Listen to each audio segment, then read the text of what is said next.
पांडव 12 वर्ष का वनवास पूरा कर चुके थे। अब उन्हें 13वां वर्ष गुप्त रूप से अज्ञातवास में बिताना था। शर्त थी, यदि किसी ने उन्हें पहचान लिया तो फिर से 12 वर्षों का वनवास भोगना पड़ेगा। वे छिपने के लिए मत्स्य देश के विराट नगर पहुंचे, जहां राजा विराट का शासन था।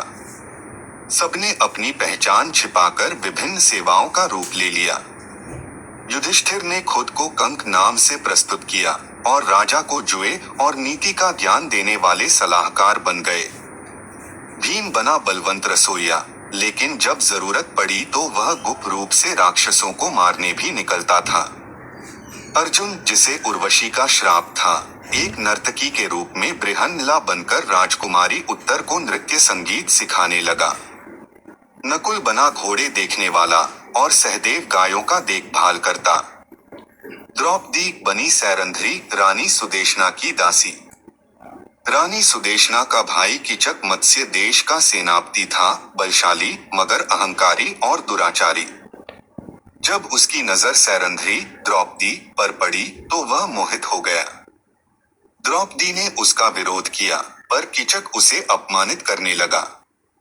सैरंध्री ने रानी से गुहार लगाई, पर वह भी किचक से डरती थी।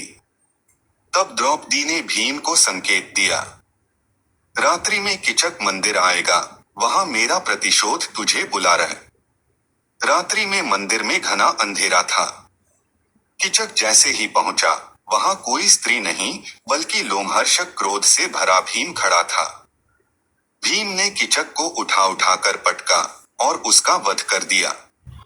अगली सुबह पूरा नगर कांप उठा। कौन है जो बलशाली किचक को ऐसे मार सकता है? राजा विराट चिंतित हो गया, यह कोई साधारण व्यक्ति नहीं कर सकता। इधर दुर्योधन को शक हुआ कि पांडव विराट नगर में छिपे हैं।